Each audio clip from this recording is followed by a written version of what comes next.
Price the lord.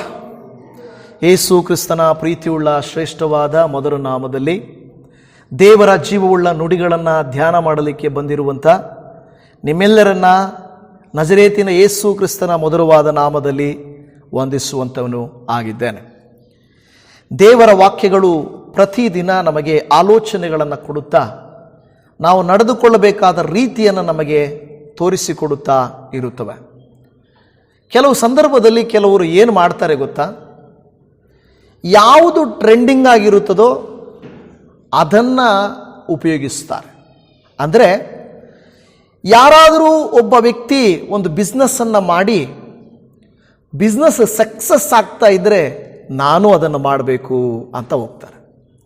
ಯಾವುದಾದ್ರೂ ಒಂದು ಒಳ್ಳೆ ಕೋರ್ಸ್ಗೆ ಬೇಡಿಕೆ ಬಂತು ಅಂತ ತಿಳ್ಕೊಳ್ಳಿ, ಅದೇ ಕೋರ್ಸನ್ನು ಎಲ್ಲರೂ ಮಾಡ್ತಾರೆ.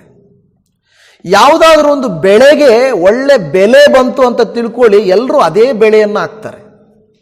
ಕಾರಣ ಏನಂದರೆ, ನನಗೂ ಆ ಸಕ್ಸಸ್ ಬೇಕು, ನನಗೂ ಆ ಜಯ ಬೇಕು, ನನಗೂ ಆ ಲಾಭ ಬೇಕು, ನನಗೂ ಆ ಹೆಸರು ಬೇಕು.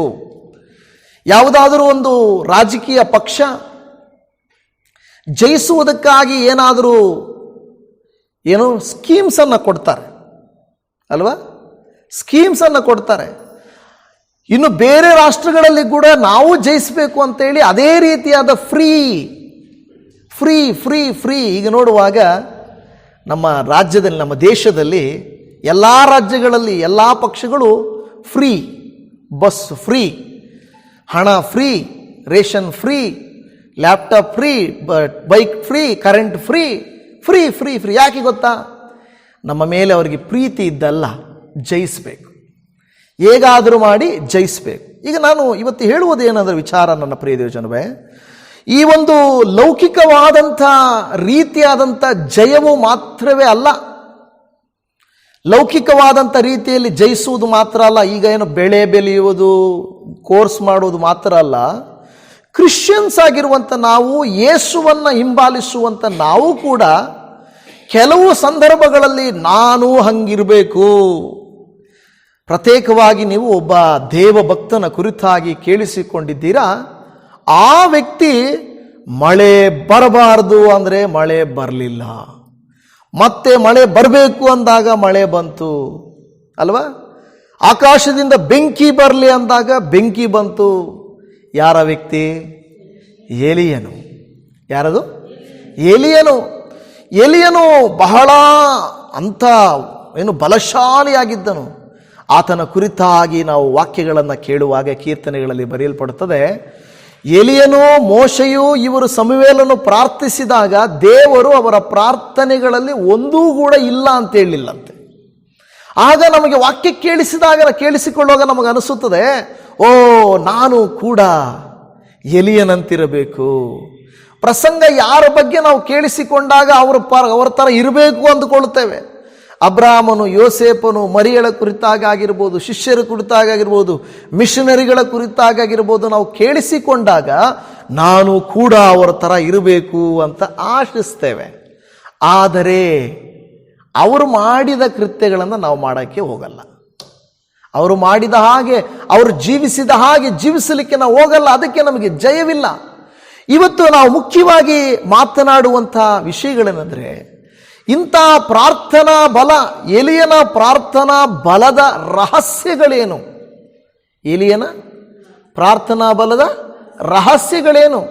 ಹೇಗೆ ಅವನು ಹೇಳಿದ ತಕ್ಷಣ ಆಕಾಶವು ಅವನ ಮಾತು ಕೇಳಿತು, ಬೆಂಕಿ ಪರಲೋಕದಿಂದ ಬಂತು, ಅನೇಕ ಅದ್ಭುತಗಳನ್ನು ಅವನು ಮಾಡಲಿಕ್ಕೆ ಸಾಧ್ಯವಾಯಿತು ಎಂಬುದನ್ನು ಇವತ್ತು ನೀವು ನಾನು ಕಲೀಲಿಕ್ಕೆ ಹೋಗುತ್ತಾ ಇದ್ದೇವೆ.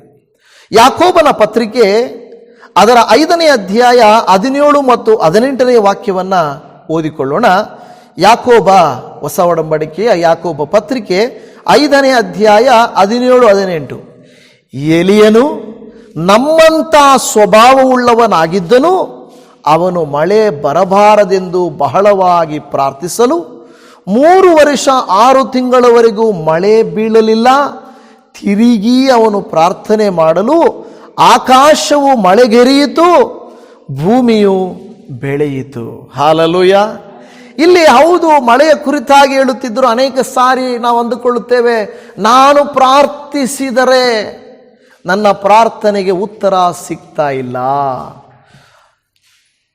ಪಾಸ್ಟರ್ ಹೇಳ್ತಾರೆ, ಅಬ್ರಹಾಮನ ಜೀವಿತದಲ್ಲಿ ಅದ್ಭುತ ನಡೆಯಿತು, ಈಸಾಕನ ಜೀವಿತದಲ್ಲಿ ಆತನ ಇಷ್ಟಾರ್ಥಗಳು ನೆರವೇರಿದವು, ಯಾಕೋಬನ ಜೀವಿತದಲ್ಲಿ ಆತನು ಊಹಿಸದ ರೀತಿಯ ಕಾರ್ಯಗಳು ನಡೆದವು, ದಾವೀದನು, ಯೋಸೇಫನು, ದಾನಿಯೇಲನು ಇವೆಲ್ಲರ ಜೀವಿತದಲ್ಲಿ ದೊಡ್ಡ ದೊಡ್ಡ ಕಾರ್ಯಗಳು ನಡೆದಿದ್ದಾವೆ. ಆದರೆ ಅವರಂತ ದೊಡ್ಡವರು ನಾನಲ್ಲ. ಅವರಿಗೆ ನಡೆದಿದ್ದಾವೆ, ಆದರೆ ನನಗೆ ಹೇಗೆ ನಡೆಯುತ್ತವೆ? ಯಾಕೆಂದ್ರೆ ನಾನು ಅಷ್ಟು ದೊಡ್ಡವನು ಅಲ್ಲ. ಆದರೆ ದೇವರ ವಾಕ್ಯ ಒಂದು ಮಾತು ಹೇಳ್ತಾ ಇದೆ, ಅವರು ಏನು ದೇವದೂತರುಗಳಲ್ಲ, ಬದಲಾಗಿ ಇಲ್ಲಿ ಒಂದು ಮಾತು ಹೇಳ್ತಾ ಇದೆ, ಎಲಿಯನು ನಮ್ಮಂಥ ಸ್ವಭಾವವುಳ್ಳವನಾಗಿದ್ದನು. ಏನದರ ಅರ್ಥ? ಎಲಿಯನು ನಮ್ಮಂಥ ಸ್ವಭಾವವುಳ್ಳವನು ಅಂದರೆ ನಮ್ಮ ಹಾಗೆ ಸಾಧಾರಣ ಮನುಷ್ಯನು. ಅವನಿಗೂ ಭಯ ಬಂತು, ಅವನಿಗೂ ಆಸೆ ಬಂತು, ಅವನಿಗೂ ಹಸಿವಾಯಿತು, ಅವನು ನಮ್ಮ ಹಾಗೇನೆ. ಆದರೆ ಪ್ರಾರ್ಥನೆಯ ಬಲ ಮಾತ್ರ ದೊಡ್ಡದಾಗಿತ್ತು. ಇವತ್ತು ಅಯ್ಯೋ ನಾನು ಪ್ರೇಯರ್ ಮಾಡಿದರೆ ಏನು ನಡೆಯುತ್ತೆ, ಇಲ್ಲವೇ ಆ ಪಾಸ್ಟ್ರು ಇಲ್ಲ ಆ ಚರ್ಚಲ್ಲಿ ಮಾಡಿದರೆ ಪ್ರೇಯರ್ ದೇವರು ಕೇಳ್ತಾರೆ, ನಾನು ಮಾಡಿದರೆ ಹೇಗೆ ಕೇಳ್ತಾರೆ ಅಂತ ನಾವು ಅಂದುಕೊಂಡಿರ್ಬೋದು. ದೇವರ ವಾಕ್ಯ ಹೇಳುತ್ತಾ ಇದೆ, ಎಲಿಯನು ಕೂಡ ಆಕಾಶದಿಂದ ಬೆಂಕಿ ತಂದವನು, ಮಳೆ ತರಿಸಿದವನು, ಮಳೆ ನಿಲ್ಲಿಸಿದವನು, ಅನೇಕ ಅದ್ಭುತಗಳನ್ನು ಮಾಡಿದಂಥ ಎಲಿಯನು ನಮ್ಮಂಥ ಸ್ವಭಾವವುಳ್ಳವನಾಗಿದ್ದನು, ಅಂದರೆ ಸಾಧಾರಣ ಮನುಷ್ಯನಾಗಿದ್ದನು. ಅದನ್ನು ನಾವಿಲ್ಲಿ ನೋಡುತ್ತಾ ಇದ್ದೇವೆ. ಪ್ರಾರ್ಥಿಸುವಾಗ ಅದ್ಭುತಗಳನ್ನು ದೇವರು ಮಾಡುತ್ತಾರೆ, ಶತ್ರುವಿನ ತಡೆಗಳನ್ನು ನೀಗಿಸುತ್ತಾರೆ. ಪ್ರಾರ್ಥನೆ ಮಾಡುವವರ ಜೀವಿತದಲ್ಲಿ ಸೋಲಿರುವುದಿಲ್ಲ. ಪ್ರಾರ್ಥನೆ ನಮ್ಮನ್ನು ಬಲಹೀನಗೊಳಿಸುವುದಿಲ್ಲ, ಪ್ರಾರ್ಥನೆ ನಮ್ಮನ್ನು ಬಲಗೊಳಿಸುವಂಥದ್ದಾಗಿದೆ. ಆದರೆ ಏನಂದರೆ ನಾವು ಗಮನಿಸಬೇಕಾದಂಥ ವಿಚಾರ ಏನಂದರೆ, ಇವನು ಸಾಧಾರಣ ಬಲಹೀನನಾಗಿದ್ದರೂ ಕೂಡ ಅವನ ಪ್ರಾರ್ಥನೆ ಬಲವಾಗಿತ್ತು. ಹಾಲೆಲೂಯಾ. ಇವತ್ತು ದೇವಜನವೇ ಈ ವಾಕ್ಯವನ್ನು ಕೇಳುತ್ತಿರುವಂಥ ನೀವು ನಾನು ತಿಳಿದುಕೊಳ್ಳಬೇಕು, ಸಾಧಾರಣ ಮನುಷ್ಯರ ಪ್ರಾರ್ಥನೆಯು ಬಹು ಅಸಾಧಾರಣವಾದ ಶಕ್ತಿಯನ್ನು ತರುತ್ತದೆ. ಆದರೆ ನಾವೇನಂದರೆ ಸ್ವಲ್ಪ ಪ್ರೇಯರ್ ಮಾಡ್ತೀವಿ, ಆಮೇಲೆ ಕುಗ್ಗಿ ಹೋಗ್ತೇವೆ, ಚಿಂತೆ ಬರುತ್ತೆ, ಅನುಮಾನ ಬರುತ್ತೆ, ನಡೆದಿಲ್ಲ ಆಗಿಲ್ಲ ಅಂತೇಳಿ ಬಿಟ್ಟು ಬಿಡ್ತೇವೆ. ಆದರೆ ದ ಪರ್ಸಿಸ್ಟೆಂಟ್ ಪ್ರೇಯರ್ ಅಂದರೆ ನಿರಂತರವಾದ ಪ್ರಾರ್ಥನೆ, ಬಲವುಳ್ಳ ಪ್ರಾರ್ಥನೆ, ಬಿಡದೇ ಮಾಡುವ ಪ್ರಾರ್ಥನೆ ಬಹಳ ಅಗತ್ಯವಾಗಿರುವಂಥದ್ದೆಂದು ಎಲಿಯನ ಮೂಲಕವಾಗಿ ನಮಗೆ ತಿಳಿಸುತ್ತದೆ. ಒಂದು ಮಿಷನರಿ ಕತೆ ನಾನು ಕೇಳಿಸಿಕೊಂಡೆ. ಜಾನ್ ನಾಕ್ಸ್ ಅನ್ನುವಂಥ ಒಬ್ಬ ಸೇವಕ, ಅವನು ಮಾಮೂಲಿ ಸೇವೆ ಮಾಡುವಂಥ ಒಬ್ಬ ವ್ಯಕ್ತಿ. ಆದರೆ ಆ ಒಂದು ಸಮಯದಲ್ಲಿ ಒಂದು ರಾಣಿ ಇದ್ದಳು. ಆ ರಾಣಿ ಹೆಸರು ಮೇರಿ ಅಂತ. ಬಹಳ ಕ್ರೂರಿ, ಕಠಿಣಳು, ಬಹಳ ಕೆಟ್ಟವಳಾದಂಥ ರಾಣಿ. ಎಲ್ಲರೂ ಆಕೆಯನ್ನು ನೋಡಿಬಿಟ್ಟು ಭಯ ಪಡ್ತಾ ಇದ್ರು. ಅಯ್ಯೋ, ಆ ದೇಶದಲ್ಲಿ ಒಂದು ಸಮಾಧಾನ ಇಲ್ಲ, ನೆಮ್ಮದಿ ಇಲ್ಲ. ಆದರೆ ಆ ಸಂದರ್ಭದಲ್ಲಿ ಜಾನ್ ನಾಕ್ಸ್ ಅನ್ನುವಂಥ ದೇವಸೇವಕನು ಅಲ್ಲಿ ಬಹಳ ಪ್ರಾರ್ಥನಾ ವೀರನಾಗಿ ಬಂದನು.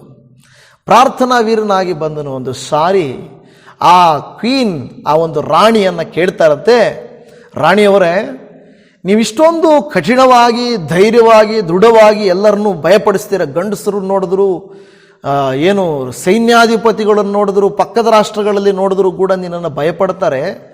ನಿನಗೆ ಭಯ ಪಡದೇ ಇರೋರು ಯಾರಾದರೂ ಇದ್ದಾರಾ? ನಿನಗೆ ಭಯ ಪಡದೇ ಇರೋರು ಯಾರಾದರೂ ಇದ್ದಾರಾ ಅಂತ ಕೇಳಿದ್ರೆ, ಆಗ ಕೇಳಿದ್ರಂತೆ, ಒಬ್ಬನಿದ್ದಾನೆ. ನಾನಂದರೆ ಭಯ ಪಡದೇ ಇರೋನು ಒಬ್ಬನಿದ್ದಾನೆ. ಯಾರು ಅಂತ ಹೇಳಿದ್ರೆ, ಆ ಪ್ರಾರ್ಥನೆ ಮಾಡ್ತಾನಲ್ವಾ ಆ ಜಾನ್ ನಾಕ್ಸ್ ಅನ್ನೋನು.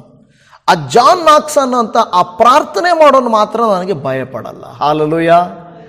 ನೋಡ್ರಿ, ಅರ್ಥ ಮಾಡ್ಕೊಳ್ಳಿ, ಎಲ್ಲರೂ ಭಯ ಪಡ್ತಾರೆ, ಆದರೆ ಆ ಪ್ರಾರ್ಥನೆ ಮಾಡ್ತಾನಲ್ವಾ, ಆ ಪ್ರಾರ್ಥನೆ ಮಾಡೋ ಜಾನ್ ನಾಕ್ಸ್ ಮಾತ್ರ ನನಗೆ ಭಯ ಪಡಲ್ಲ.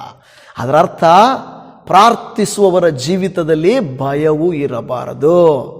ನಮ್ಮ ಎದುರಾಗಿರುವಂಥ ಸರ್ಕಾರವಾಗಲಿ, ಅಧಿಕಾರಿಯಾಗಲಿ, ದುಷ್ಟರಾಗಲಿ, ಅವರು ಕಠಿಣರಾಗಲಿ, ಕೆಟ್ಟವರಾಗಲಿ, ನಮ್ಮ ವಿರೋಧವಾಗಿ ಅವರು ಏನೇ ಆಲೋಚನೆ ಮಾಡಿಕೊಳ್ಳಲಿ, ಪ್ರಾರ್ಥನೆಯ ಬಲ ನಮ್ಮಲ್ಲಿರುವಾಗ ಯಾವುದಕ್ಕೂ ಅಂಜಬೇಕಾದಂಥ ಅವಶ್ಯಕತೆ ನಮಗೆ ಇಲ್ಲವೇ ಇಲ್ಲ. ನೋಡಿದ್ರ, ಪ್ರಾರ್ಥಿಸುವವರ ಹೃದಯದಲ್ಲಿ ಭಯವಿರುವುದಿಲ್ಲ.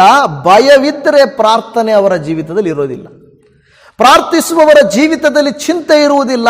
ಚಿಂತೆ ಇತ್ತು ಅಂದರೆ ನಿನ್ನ ಜೀವಿತದಲ್ಲಿ ಪ್ರಾರ್ಥನೆ ಜೀವಿತವಿಲ್ಲ ಅಲ್ವಾ? ಪ್ರಾರ್ಥಿಸುವವರ ಜೀವಿತದಲ್ಲಿ ಕೊರತೆ ಇರೋದಿಲ್ಲ. ಕೊರತೆ ಇದೆ ಅಂದರೆ ನಿನ್ನ ಜೀವಿತದಲ್ಲಿ ಪ್ರಾರ್ಥನೆ ಇಲ್ಲ. ನೋಡಿ, ಹೀಗೆ ನಾವು ಏನಾದರೂ ಹೇಳ್ಬೋದು. ಯಾಕೆಂದರೆ ಪ್ರಾರ್ಥಿಸುವವರು ಯಾವತ್ತೂ ಕಂಪ್ಲೇಂಟ್ ಮಾಡಲ್ಲ. ಅಯ್ಯೋ ನನ್ನ ಜೀವಿತದಲ್ಲಿ ಅದಿಲ್ಲ, ಇದಿಲ್ಲ, ಹೀಗಿಲ್ಲ, ಹಾಗಿಲ್ಲ ಅಂತ ಹೇಳುವವರಲ್ಲ. ಪ್ರಾರ್ಥಿಸುವವರ ಜೀವಿತದಲ್ಲಿ ಖಂಡಿತವಾಗಿ ಜಯವು ಉಂಟಾಗುತ್ತದೆ. ಇಲ್ಲಿ ನಾವು ನೋಡುತ್ತಾ ಇದ್ದೇವೆ ಏನಂದ್ರೆ, ಈ ಒಂದು ಎಲಿಯನು ಮಾಡಿದಂಥ ಪ್ರಾರ್ಥನೆಗಳು ಬಲವುಳ್ಳ ಪ್ರಾರ್ಥನೆಗಳಾಗಿದ್ದವು. ಬಿಡದೆ ಮಾಡುವಂಥ ಪ್ರಾರ್ಥನೆಗಳು ಆಗಿದ್ದವು. ನಿಮಗೊಂದು ಘಟನೆ, ಮೊದಲನೇದಾಗಿ ನಾನು ನಿಮಗೆ ತಿಳಿಸುವುದೇನೆಂದರೆ, ಅವನು ಮಾಡಿದ ಪ್ರಾರ್ಥನೆ ಒಂದೇ ಸಾರಿ ಅಲ್ಲ, ಪದೇ ಪದೇ ಮಾಡ್ತಾ ಇದ್ರು. ಬಿಡದೆ ಮಾಡುವ ಪ್ರಾರ್ಥನೆನೇ ಮೊದಲ ರಹಸ್ಯ. ನಾವೇನು ಮಾಡ್ತೀವಿ ಗೊತ್ತಾ? ಪ್ರಾರ್ಥನೆ ಮಾಡ್ತೀವಿ, ಸಿಕ್ಲಿಲ್ವಾ ಬಿಟ್ಬಿಡ್ತೀವಿ. ಪ್ರಾರ್ಥನೆ ಮಾಡ್ತೀವಿ, ಆಗಲಿಲ್ವಾ ಬಿಟ್ಬಿಡ್ತೀವಿ. ಪ್ರಾರ್ಥನೆ ಮಾಡ್ತೀವಿ, ಅಪನಂಬಿಕೆ ಬಂತ ಬಿಟ್ಬಿಡ್ತೀವಿ. ಯಾಕೆಂದರೆ ಅಯ್ಯೋ ಆಗಲಿಲ್ಲ ಅಂತೇಳಿ. ಆದರೆ ನಡೆಯುವ ತನಕ ಪ್ರಾರ್ಥಿಸುವುದೇ ಬಿಡದೆ ಮಾಡುವ ಪ್ರಾರ್ಥನೆ. ನಡೆಯುವ ತನಕ ಮಾಡುವಂಥ ಪ್ರಾರ್ಥನೆ. ನಾನು ಯಾವಾಗಲೂ ಒಂದು ಉದಾಹರಣೆ ಹೇಳ್ತಾ ಇರ್ತೇನೆ. ಒಂದು ಮರ ಬೀಳಬೇಕಾದ್ರೆ ಮರವನ್ನು ಕಡಿತಲೇ ಇರಬೇಕು. ಬಿಟ್ಬಿಟ್ರೆ ಆಗಲ್ಲ, ಬಿಡಬಾರ್ದು. ಒಂದು ಕೆಲಸ, ಒಂದು ಯಾವುದನ್ನಾದರೂ ನಾವು ಸ್ಟಾರ್ಟ್ ಮಾಡ್ತೀವಿ ಅಂತ ಹೇಳಿದ್ರೆ ಅದನ್ನು ಬಿಡದೆ ಮಾಡಿದ್ರೇ ಫಲ ಕಾಣೋದು. ಏನೋ ಬೇಕಾಬಿಟ್ಟು ಮಾಡಿದ್ರೆ ಯಾವುದು ಫಲ ಕಾಣಲ್ಲ. 100% ಎಫರ್ಟ್ ಹಾಕಬೇಕು. ಯಾವುದಕ್ಕೆ ಆಗಲಿ 100% ಎಫರ್ಟ್ ಹಾಕದೆ ಹೋದರೆ, ಅಂದರೆ 100% ನಾವು ಕಷ್ಟಪಡದೆ ಹೋದರೆ ಪ್ರತಿಫಲ ನಮಗೆ ಸಿಗೋದೇ ಇಲ್ಲ. ನಾನು ಕೆಲವು ಉದಾಹರಣೆಗಳನ್ನು ನಿಮಗೆ ಹೇಳ್ತೇನೆ. ಎಲಿಯನ ಜೀವಿತದಲ್ಲಿ ಮೊದಲ ಅರಸರುಗಳ ಗ್ರಂಥ 17ನೇ ಅಧ್ಯಾಯ 21-22 ವಾಕ್ಯದಲ್ಲಿ ನಾವು ನೋಡುತ್ತಾ ಇದ್ದೇವೆ. ಮೊದಲ ಅರಸರುಗಳು 17:21-22 ಹುಡುಗನ ಮೇಲೆ 3 ಸಾರಿ ಬೋರ್ಲು ಬಿದ್ದು, ನನ್ನ ದೇವರಾದ ಯೆಹೋವನೇ, ಈ ಹುಡುಗನ ಪ್ರಾಣವು ತಿರುಗಿ ಬರುವಂತೆ ಮಾಡು ಎಂಬುದಾಗಿ ಆತನಿಗೆ ಮೊರೆಯಿಟ್ಟನು. ಯೆಹೋವನು ಅವನ ಪ್ರಾರ್ಥನೆಯನ್ನು ಕೇಳಿದ್ದರಿಂದ ಹುಡುಗನ ಪ್ರಾಣವು ತಿರುಗಿ ಬಂದು ಅವನು ಉಜ್ಜೀವಿಸಿದನು. ಹಾಲೆಲೂಯ. ಇಲ್ಲೇನಿದೆ ಗೊತ್ತಾ? ಎಲಿಯನು, ನಿಮಗೆಲ್ಲ ಕತೆ ಗೊತ್ತಿದೆ. ಒಂದು ಮನೆಗೆ ಬಂದನು, ಆ ಮನೆಯಲ್ಲಿ ವಾಸ ಮಾಡ್ತಾ ಇದ್ದ. ಆ ಮನೆಯಲ್ಲಿದ್ದ ಯಜಮಾನಿಗೆ ನಿನಗೊಂದು ಮಗು ಆಗುತ್ತಮ್ಮ ಅಂತ ಹೇಳ್ದ. ಮಗು ಆಯಿತು, ಮಗು ಸ್ವಲ್ಪ ದೊಡ್ಡದಾಯಿತು. ಎಲಿಯನು ಬರ್ತಾ ಹೋಗ್ತಾ ಇದ್ದ ಅವರ ಮನೆಗೆ. ಆದರೆ ಒಂದು ದಿವಸ ಆ ಮಗು ಸತ್ತೋಯ್ತು. ಆವಾಗ ಆಕೆ ಹೇಳ್ತಾಳೆ, ಅಯ್ಯ ನೀನು ಪ್ರಾರ್ಥನೆಯಲ್ಲಿ ನನಗೆ ಒದಗಿಸಿಕೊಟ್ಟ ಮಗು ಸತ್ತೋಗಿದೆ, ಬದುಕಿಸಿಕೊಡಪ್ಪ ಅಂತ ಹೇಳಿದ. ಈಗ ಎಲಿಯನೇನು ಮಾಡ್ತಾನೆ, ಹೋಗ್ತಾನೆ, ಕುತ್ಕೊಂಡು ಮೊಣಕಾಲೂರಿ ಬೋರ್ಲ ಬಿದ್ದು ಹಂಗೆ ಮಗುವಿನ ಮೇಲೆ ಬಿದ್ದು, ದೇವರೇ ನನ್ನ ಪ್ರಾರ್ಥನೆಯನ್ನು ಆಲಿಸಪ್ಪ, ಉತ್ತರ ಕೊಡಪ್ಪ ಅಂತಾನೆ. ಆದರೆ ಉತ್ತರ ಬರಲಿಲ್ಲ. 2ನೇ ಸಾರಿ ಬೋರ್ಲ ಬಿದ್ದು ಮಗುವಿನ ಮೇಲೆ, ದೇವರೇ ಮಗುವನ್ನು ಕಾಪಾಡಪ್ಪ ಅಂತಾನೆ. ಜೀವ ಬರಲಿಲ್ಲ. 2 ಸಾರಿ ಅಲ್ಲ, 3ನೇ ಸಾರಿ ಕೂಡ ಏನು ಮಾಡ್ತಾನೆ, ಬೋರ್ಲ ಬಿದ್ದು ಪ್ರಾರ್ಥನೆ ಮಾಡ್ತಾನೆ. ಒಂದು ವೇಳೆ ನಾನು ನಿಮಗೆ ಕೇಳೋದು, 3 ಸಾರಿನೂ 3ನೇ ಸಾರಿನೂ ಮಗು ಬದುಕಲಿಲ್ಲವಾದರೆ ಏನು ಮಾಡ್ತಾ ಇದ್ದ ಎಲಿಯನು?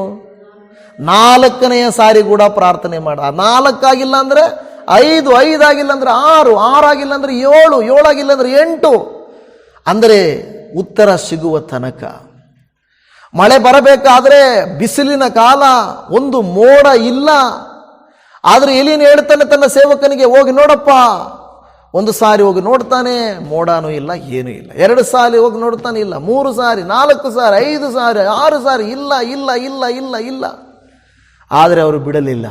ಆದರೆ 7ನೆಯ ಸಾರಿಯಲ್ಲಿ ಒಂದು ಚಿಕ್ಕ ಅಂಗೈಯಷ್ಟು ಮೋಡವು ಕಾಣಿಸಿಕೊಂಡಿತು. ಹಾಲೆಲೂಯ.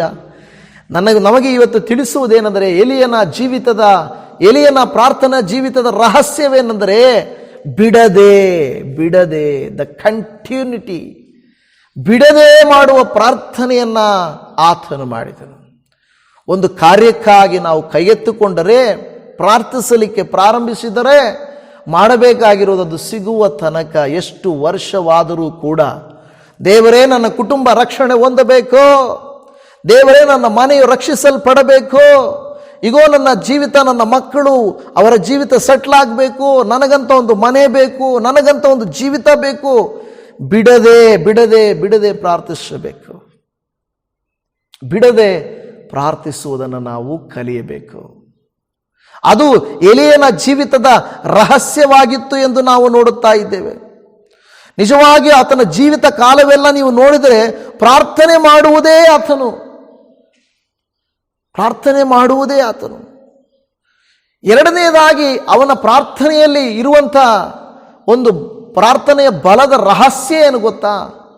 ನಾನು ಉತ್ತಮನಲ್ಲ ದೇವರೇ ಎನ್ನುವಂಥ ತಗ್ಗಿಸಿಕೊಳ್ಳುವ ಮನೋಭಾವ ಆತನ ಪ್ರಾರ್ಥನೆಯಲ್ಲಿ ಇತ್ತು. ತಗ್ಗಿಸಿಕೊಳ್ಳುವ ಮನೋಭಾವ ಇತ್ತು. ಅನೇಕ ಸಾರಿ ದೇವರೇ ನಾನು ಪ್ರಾರ್ಥನೆ ಮಾಡಿದ್ರೆ, ನಾನು ಕೇಳಿದ್ರೆ ನೀನು ಕೊಡ್ತೀಯ ದೇವರೇ, ಅಲ್ಲ, ದೀನತೆಯ ಪ್ರಾರ್ಥನೆ ಮುಖ್ಯ. ದೀನಭಾವ. ಮೊದಲ ಅರಸರುಗಳ ಗ್ರಂಥ 19ನೇ ಅಧ್ಯಾಯ 4ನೇ ವಚನದಲ್ಲಿ ನಾವು ನೋಡುತ್ತಾ ಇದ್ದೇವೆ, ಅವನು ಯೆಹೋವನೇ ನನಗೆ ಸಾಕಾಯಿತು, ನನ್ನ ಪ್ರಾಣವನ್ನು ತೆಗೆದು ಬಿಡು, ನಾನು ನನ್ನ ಪಿತೃಗಳಿಗಿಂತ ಉತ್ತಮನಲ್ಲ ಎಂದು ದೇವರನ್ನ ಪ್ರಾರ್ಥಿಸಿದನು. ಏನಂತ ಪ್ರಾರ್ಥಿಸಿದನು? ನಾನು ನನ್ನ ಪಿತೃಗಳಿಗಿಂತ ಉತ್ತಮನಲ್ಲ. ನೋಡಿದ್ರ? ಅವನು ಹೇಳ್ಬೋದಾಗಿತ್ತು, ದೇವರೇ ನಾನು ಯಾರು ಗೊತ್ತಾ? ಇದು ಯಾವಾಗ ಬರೀತಾ ಇದ್ದಾನೆ ಗೊತ್ತಾ? ಬೆಂಕಿಯನ್ನು ಆಕಾಶದಿಂದ ತಂದಾದ ಮೇಲೆ, ಅದ್ಭುತಗಳೆಲ್ಲ ಮಾಡಾದ ಮೇಲೆ ಎಲೀಯನು ಹೇಳ್ತಾ ಇರೋ ಮಾತು, ನಾನು ಪಿತೃಗಳಿಗಿಂತ ಉತ್ತಮನು ಅಲ್ಲ. ಈ ಕಾಲಗಳಲ್ಲಿ ಸೇವಕರುಗಳು ಒಂದು ಅದ್ಭುತ ಮಾಡಿದರೆ, ಒಂದು ಪ್ರವಾದನೆ ಹೇಳಿದ್ದೇನಾದರೂ ನಡೆದು ಬಿಟ್ರೆ ಅದನ್ನೇ ಎಲ್ಲರಿಗೂ ಹೇಳ್ತಾರೆ. ನಾನು ನೋಡ್ದ ಒಬ್ಬರಿಗೆ ಪ್ರವಾದನೆ ಹೇಳಿದ್ದೆ, ಅದು ನಡೆಯಿತು ನೋಡು, ನಾನು ಹೇಳಿದ್ದು ಸತ್ಯ. ಒಂದು ಹೌದು, ದೇವರಾತ್ಮನು ಪ್ರೇರೇಪಣೆ ಕೊಡ್ತಾರೆ. ಕೆಲವು ಸಾರಿ ಕೊಡಲ್ವಾ? ಕೊಡ್ತಾರೆ. ಎಲ್ಲರೂ ಪ್ರವಾದಿಗಳೇ ಕೊಡಬೇಕು ಅಂತೇನಿಲ್ಲ. ಅದು ವಾಕ್ಯ ಹೇಳುವಾಗಲೇ ಕೆಲವು ಸಾರಿ ದೇವರ ಸೇವಕರು ಹೇಳ್ತಾರೆ, ನಿನ್ನ ಜೀವಿತದಲ್ಲಿ ಬಿಡುಗಡೆ ಉಂಟು ಅಂತ ಹೇಳಿದ್ರೆ ಅದರ ಅರ್ಥ ಅದು ಪ್ರವಾದನೆನೇ. ಆವಾಗ ಅದನ್ನು ವಾಕ್ಯ ಕೇಳಿಸ್ಕೊಂಡವರು, ದೇವರೇ ನಾನು ಇಂಥ ತುಂಬ ಕಷ್ಟದಲ್ಲಿದ್ದೇನಪ್ಪ ಅನ್ನುವಾಗ ಬಿಡುಗಡೆ ಉಂಟು ಅಂದಾಗ ಆ ವ್ಯಕ್ತಿ ವಿಶ್ವಾಸಿ, ಎಸ್ ಅದು ನನಗೆ ಬಿಡುಗಡೆ ಉಂಟು ಅಂತ ನಂಬ್ತಾರೆ, ಮನೆಗೆ ಹೋಗ್ತಾರೆ. ಅದೇ ರೀತಿಯಲ್ಲಿ ವಾಕ್ಯದಂತೆ ಅವರಿಗೆ ಬಿಡುಗಡೆ ಆಗಿಬಿಡ್ತದೆ. ಆವಾಗ ಅದು ಇವರು ಪ್ರವಾದಿಸಿರುವುದಲ್ಲ ಮುಖ್ಯ, ದೇವರು ತಿಳಿಸಿರುವ ಕಾರ್ಯ. ಅದು ದೇವರಿಂದಲೇ ಬಂದಿರುವಂಥ ಕಾರ್ಯ. ಇದೇನು ಪಾಸ್ಟ್ರು ಬೇಕಂತ ಹುಟ್ಟಿಸ್ಕೊಳ್ಳೋದಲ್ಲ, ಅದು ದೇವರು ಕೊಡುವಂಥದ್ದು. ಆದರೆ ಕೆಲವರು ಏನು ಮಾಡ್ತಾರೆ, ನಾನು ಹೇಳಿದ್ದು, ನಾನು ಪ್ರವಾದನೆ ಮಾಡಿದ್ದು. ಎಲಿಯ ಭಕ್ತನು ಪ್ರಾರ್ಥನೆಯ ವೀರನಾಗಿರುವುದಕ್ಕೂ ಜಯದ ಪ್ರಾರ್ಥನಾ ಜೀವಿತ ಇರಲಿಕ್ಕೆ ಕಾರಣ ಆತನಲ್ಲಿ ನಾವು ನೋಡುತ್ತಾ ಇದ್ದೇವೆ, ಯಾವಾಗಲೂ ಕನ್ಸಿಸ್ಟೆಂಟ್ ಪ್ರೇಯರ್, ಯಾವಾಗಲೂ ನಿರಂತರವಾದ ಪ್ರಾರ್ಥನೆ ಮತ್ತು ಪ್ರಾರ್ಥನೆಯಲ್ಲಿ ದೀನಭಾವದ ಪ್ರಾರ್ಥನೆ. ತಗ್ಗಿಸಿಕೊಳ್ಳು. ನಾನು ನನ್ನ ಪಿತೃಗಳಿಗಿಂತ ಉತ್ತಮನಲ್ಲ. ಕೆಲವು ಸಾರಿ ನಾವು ಎಷ್ಟು ಪ್ರೇಯರ್ಗಳು ಅಟೆಂಡ್ ಮಾಡೋದು ಅಲ್ವಾ? ಎಷ್ಟು ಪ್ರೇಯರ್ ಅಟೆಂಡ್ ಮಾಡೋದು ಪಾಸ್ಟ್ರೇ?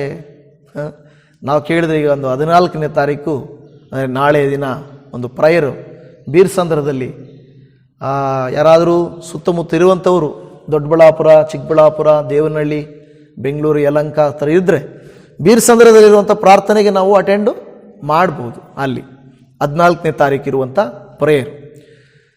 ಸೊ ನಾನು ಹೇಳೋದೇನೆಂದರೆ, ಅಯ್ಯೋ ಇಲ್ಲೇ ಪ್ರೇಯರ್ ಇದೆ, ಅಲ್ಲಿ ಯಾಕೆ ಹೋಗಬೇಕು, ಅಲ್ಲಿ ಯಾಕೆ ಅಲ್ಲ, ಪ್ರಾರ್ಥನೆ ಎಲ್ಲಿ ಸಿಗ್ತದೋ ಅವಕಾಶ ಇದ್ದರೆ ನಾವು ಹೋಗಬೇಕು. ನೋಡಿ, ಒಂದೆರಡು ಪ್ರಾರ್ಥನೆಗಳಿಗೆ ನಾವು ಸುಸ್ತಾಗ್ಬಿಡ್ತೀವಿ. ಮತ್ತು ನಿರಂತರ ಪ್ರಾರ್ಥನೆ ಎಲ್ಲಿ ಪ್ರಾರ್ಥನೆ ನಿರಂತರವಾಗಿ ನಾವು ದೇವರಲ್ಲಿ ಸಮಯ ಕಳೆದರೆ, ದೇವರಿಗಾಗಿ ನಾವು ಸಮಯ ಕಳೆದರೆ ದೇವರು ನಮ್ಮ ಜೀವಿತದಲ್ಲಿ ಅದ್ಭುತವನ್ನು ಮಾಡೇ ಮಾಡ್ತಾರೆ. ಆದರೆ ನಾವು ದೇವರೇ ನನಗೆ ಕೆಲಸ ಇದೆ, ದೇವರೇ ನನಗೆ ದುಡಿಮೆ ಇದಕ್ಕಿಲ್ಲ, ನಾನು ಯಾವಾಗೂ ಪ್ರೇಯರು ಪಾಸ್ಟ್ರಿಂದ ಹೋಗ್ಕೊಂಡು ಸೇವೆ ಅಂದ್ಕೊಂಡು ಹೋಗ್ತಾ ಇದ್ದಾರೆ, ನನ್ನ ಕೆಲಸ ಯಾರು ಮಾಡಿರ್ತಾರೆ? ಇವಾಗ ಹಾಗಾದರೆ ಸೇವಕರಾಗಿರುವಂಥ ನಮಗೂ ಕುಟುಂಬ ಇಲ್ವಾ? ನಮಗೂ ಹೊಟ್ಟೆ ಇಲ್ವಾ? ಊಟ ಬೇಕಲ್ವಾ? ಎಲ್ಲ ಬೇಕಲ್ವಾ? ನಾವಾಗಾದರೆ ನಾವು ಮಾತ್ರ ಸೇವಕರಂದ ಮಾತ್ರಕ್ಕೆ ನಾವು ಮಾತ್ರ ಓಡಾಡಬೇಕಾ? ವಿಶ್ವಾಸಿಗಳು ಓಡಾಡಬಾರ್ದಾ? ದೇವರಾಗಾದರೆ ದರ್ಶನ ಕೊಟ್ಟಿರೋದು, ದೇವರಾಗಾದರೆ ವಾಗ್ದಾನ ಕೊಟ್ಟಿರೋದು ಬರೀ ಪಾಸ್ಟರ್ಗಳಿಗೆ ಮಾತ್ರನಾ? ಎಲ್ಲರಿಗೂ ಹೊರಟೋಗ್ರಿ ಅಂತ ಹೇಳಿರೋದು ಸೇವಕರನ್ನು ಮಾತ್ರ ಅಲ್ಲ, ಎಲ್ಲರಿಗೂ. ನೀವು ನಂಬಿದ್ದೀರಾ, ನಂಬದೇ ಇರೋರಿಗೆ ಹೋಗಿ ಹೇಳ್ರಿ ಅಂತ ಹೇಳಿರುವಂಥ ಸುವಾರ್ತೆ. ಈಗ ನಾವು ನೋಡುವಾಗ ಎಲಿಯನ ಒಂದು ವಿಷಯ ಏನಂದರೆ ಅಲ್ಲಿ ಬಲವಾಗಿ ನೋಡುತ್ತಾ ಇದ್ದೇವೆ, ದೀನ ಭಾವದಿಂದ ತನ್ನನ್ನು ತಗ್ಗಿಸಿಕೊಳ್ಳುವುದನ್ನು ನಾವು ನೋಡುತ್ತಾ ಇದ್ದೇವೆ. ಹಲ್ಲೆಲೂಯಾ. ಅನಂತರವಾಗಿ ನಾನು ತೋರಿಸ್ತೇನೆ. ಮೊದಲ ಅರಸರುಗಳ ಗ್ರಂಥ 18ನೇ ಅಧ್ಯಾಯ 30ನೇ ವಾಕ್ಯದಲ್ಲಿ ಒಂದು ವಾಕ್ಯವು ಬರೆಯಲ್ಪಟ್ಟಿದೆ. 1 ಅರಸರುಗಳು 18:30. ಆ ಘಟನೆಯಲ್ಲಿ ಎಲಿಯನು ಎಲ್ಲ ಜನರನ್ನು ಹತ್ತಿರಕ್ಕೆ ಕರೆಯಲು ಅವರು ಬಂದರು. ಅವರು ಹಾಳಾಗಿದ್ದ ಅಲ್ಲಿನ ಯೆಹೋವನ ವೇದಿಯನ್ನು ತಿರುಗಿ ಕಟ್ಟಿಸಿದನು. ಹಲ್ಲೆಲೂಯಾ. ಏನಾಗ್ತಾ ಇದೆ ಇಲ್ಲಿ ಗಮನಿಸಿರೋ ಒಂದು ಮಾತನ್ನ. ಈಗ ಒಂದು ಘಟನೆ ಬಂದಿದೆ. ಸುಮಾರು ಬಾಳನ ಪ್ರವಾದಿಗಳು ಪ್ರಾರ್ಥನೆ ಮಾಡಿದ್ರು, ಉತ್ತರ ಸಿಗಲಿಲ್ಲ. ಈಗ ಇವರ ಸರತಿ, ಇವರು ಪ್ರಾರ್ಥನೆ ಮಾಡಬೇಕು. ಆದರೆ ಈಗ ಹೋಗಿ ಅವರು ಪ್ರೇಯರ್ ಮಾಡಬೇಕಾಗಿದ್ದಾಗ ಅಲ್ಲಿ ಏನಾಗಿದೆ ನೋಡ್ರಿ, ಎಲಿಯನು ಎಲ್ಲ ಜನರನ್ನು ಹತ್ತಿರಕ್ಕೆ ಕರೆಯಲು ಅವರು ಬಂದರು. ಅವನು ಹಾಳಾಗಿದ್ದ ಅಲ್ಲಿನ ಯೆಹೋವ ವೇದಿಯನ್ನ ತಿರುಗಿ ಕಟ್ಟಿಸಿದನು. ಏನಾಗಿದ್ದು? ಹಾಳಾಗಿದ್ದ ಯೆಹೋವನ ವೇದಿ. ಈಗ ಪ್ರಾರ್ಥಿಸುವುದಕ್ಕಿಂತ ಮುಂಚೆ ಹಾಳಾಗಿರುವುದನ್ನು ನಾವೇನು ಮಾಡಬೇಕು? ಸರಿಸಬೇಕು, ಕಟ್ಟಬೇಕು. ದೇವರ ವಾಕ್ಯ ಹೇಳುತ್ತದೆ, ನಿಮ್ಮಲ್ಲಿ ನಿಮ್ಮ ಯಾರಾದರೂ ಸಹೋದರನ ಮೇಲೆ ನಿಮಗೆ ಕೋಪ ದ್ವೇಷ ಇದ್ದರೆ ನೀವು ನಿಮ್ಮ ಕಾಣಿಕೆಯನ್ನು ತೆಗೆದುಕೊಂಡು ಬರುವಾಗ ಯೆಹೋವನ ವೇದಿಯ ಹತ್ತಿರನೇ ಬಿಟ್ಬಿಟ್ಟು ಮೊದಲು ಹೋಗಿ ನಿನ್ನ ಸಹೋದರನೊಟ್ಟಿಗೆ ಒಂದಾಗು, ಆಮೇಲೆ ಬಂದು ನಿನ್ನ ಕಾಣಿಕೆಯನ್ನು ಸಮರ್ಪಿಸು. ಅಂದರೆ ದೇವರು ಹೇಳುವಂಥ ಮಾತು, ಯೆಹೋವನ ವೇದಿ ಅಂದರೆ ಇಲ್ಲಿ ಮುಖ್ಯವಾಗಿರೋದು ಮೊದಲ ವಿಷಯ, ನಾವು ನಮ್ಮ ಸಂಬಂಧಗಳನ್ನು ಕಡಿತ ಮಾಡಿಕೊಂಡಿರ್ತೀವಿ. ಯಾರನ್ನೋ ಕ್ಷಮಿಸದೆ, ಪ್ರೀತಿಸದೆ, ಹೊಂದಾಣಿಕೆ ಇಲ್ಲದೆ ನಾವು ಜೀವಿಸುತ್ತಾ ಇರುತ್ತೇವೆ. ಆದರೂ ಬಂದು ಪ್ರೇಯರ್ ಮಾಡ್ತಾ ಇರ್ತೇವೆ. ದೇವರು ಹೇಳ್ತಾನೆ, ದೇವರಾತ್ಮ ನೊಂದುಕೊಳ್ಳುತ್ತದೆ. ಮಗಳೇ ಮಗನೇ, ಮೊದಲು ನೀನು ನಿನ್ನ ಸಹೋದರನೊಟ್ಟಿಗೂ ನೀನು ಒಂದಾಗಿ ತಿರುಗಿ ಬಾ. ಹಾಗಾದರೆ ದೇವರ ವಾಕ್ಯ ಹೇಳ್ತಾ ಇದೆ, ನಮ್ಮ ಪ್ರಾರ್ಥನೆಗಳು ಫಲಿಸಬೇಕಾದರೆ ಅದರ ರಹಸ್ಯ ಏನೆಂದರೆ, ಕೆಟ್ಟು ಹೋಗಿರುವಂಥ ಸಂಬಂಧಗಳನ್ನು ನಾವೇನು ಮಾಡಬೇಕು? ಸರಿಪಡಿಸಿಕೊಳ್ಳಬೇಕು. ಅದೇ ಒಂದರ್ಥ. ಅದು ಮೊದಲು ಇವನೇನು ಮಾಡಿದ? ಹಾಳಾಗಿದ್ದ ಅಲ್ಲಿಯ ವೇದಿಯನ್ನ ತಿರುಗಿ ಕಟ್ಟಿಸಿದನು. ಇನ್ನೊಂದು ಅರ್ಥದಲ್ಲಿ ನೋಡಬೇಕಾದರೆ, ನಾವು ದೇವರ ಯಜ್ಞವೇದಿ, ನಾವು ಯೆಹೋವನ ವೇದಿ ಅಂದರೆ ದೇವರ ಆಲಯ. ನಾವೇನಾಗಿದ್ದೀವಿ? ದೇವರ ಆಲಯ. ದೇವರ ವಾಕ್ಯ ಹೇಳುವಂಥದ್ದು ಅದೇ. ಏನೆಂದರೆ, ಮೊದಲ ಕೊರಿಂಥ 3ನೇ ಅಧ್ಯಾಯ 17ನೇ ವಾಕ್ಯದಲ್ಲಿ ಹೇಳುತ್ತದೆ.